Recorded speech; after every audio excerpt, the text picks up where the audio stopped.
Hello everyone, it's another edition of Victor Isibo Reviews. If this is the first time you're coming across this channel, my name is Victor Isibo, the face behind Victor Isibo Reviews. I believe that at the end of this video, you will find a reason to subscribe to this channel, first timers, because the most interesting thing about my YouTube channel is that it's free for you to subscribe. Trust me, nobody is going to ask you to pay to subscribe to this channel.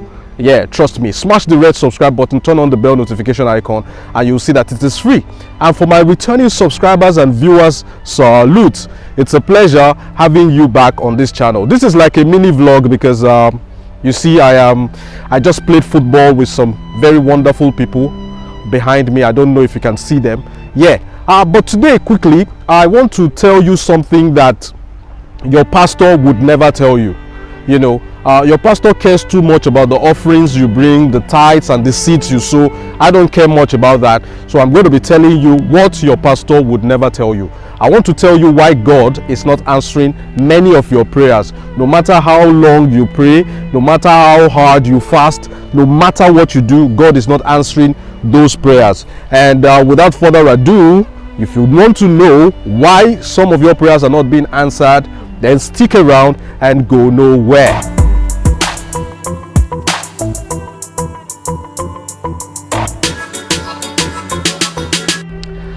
The truth of the matter is that I see a lot of people, they need money, they run to the church. They go and pray, they go on marathon prayers, 7 days marathon prayer, 7 days dry fasting. They are praying because they want money. I see a lot of older ladies who are looking for husbands, and what they do is they go to the church to pray. They go to the church to pray to God to give them a husband. I see a lot of people looking for jobs, and what they do is that they go and pray to God to give them a job. Now, the truth of the matter is this: everything that you need to succeed in life, God has already given you. God has given you the brain, God has given you the looks, God has given you the intelligence, God has given you the people you need to succeed in life. The thing that is drawing us back is laziness. Sorry to say, most of the people who believe too much in faith more than work are lazy people, because the Bible even says it that your faith is useless without work. Everything that you need to become a rich man in this life, God has given you. Now it's up to you, based on your priorities in life, to decide whether to harness those things or not. Yes, poverty and wealth most times is a choice. It depends on your priorities. Some people decide that academics is their priority. They don't want to pursue businesses, they don't want to pursue career. I know somebody like that who got a job in a lucrative oil company. He turned it down because he wanted to do his PhD. Fine, he had the opportunity to make money, but he chose academics. Don't go to, see, if you're looking for money, church is not where to go. If you're looking for a husband, the church is not where to go. The principles that govern wealth creation is different from the principles that govern salvation. Looking for money, church is not where you should go. It might interest you to know that the richest man in the whole of Africa is not even a Christian.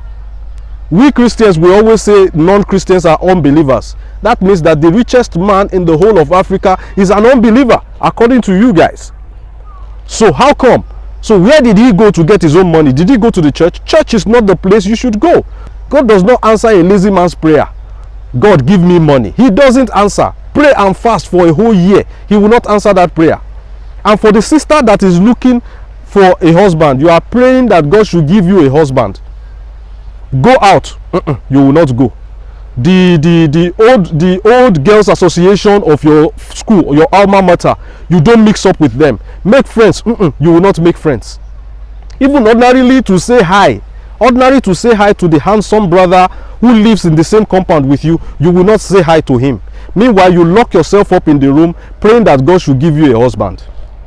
Enter Instagram, open an account. You will not open an account on Instagram. You will not be on social media. Yet you are looking for a husband. How do you want God to give you the husband? You want God to send an angel from heaven to enter inside your room and become your husband? What is wrong with you?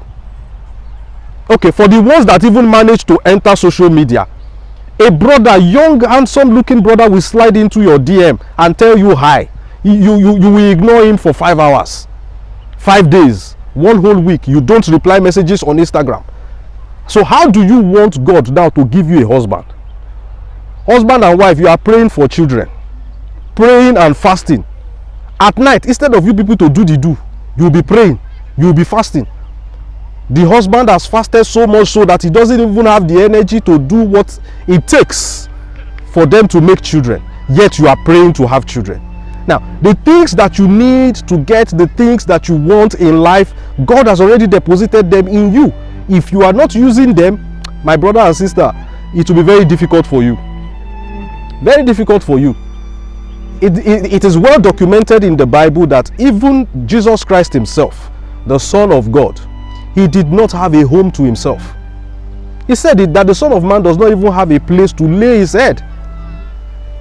The principles governing wealth creation are different from the principles governing salvation.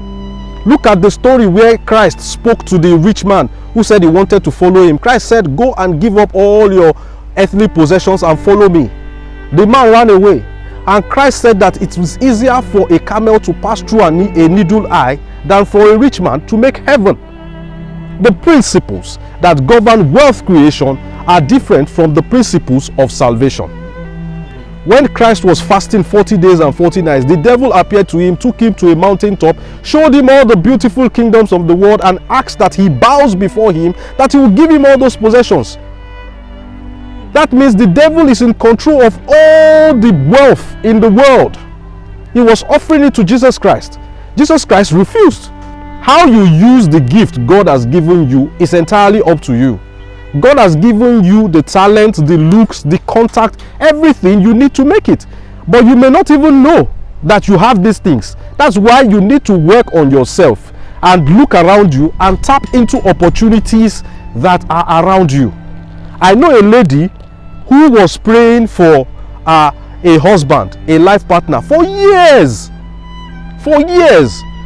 She's married now. Who did she marry? Her next door neighbor, who has been her neighbor for several years.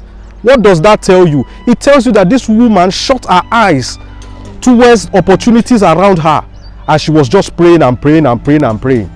It was when she decided to go out to back up her faith with work. What is the work? Say hi to the handsome young man that lives next to you. If the man is a bachelor, since the man is a bachelor, cook sometimes and go and give him food. That way, you are reminding him that you are a natural resource that needs to be tapped into. So we need to harness what we have. A young man recently spoke to me, told me that he was broke.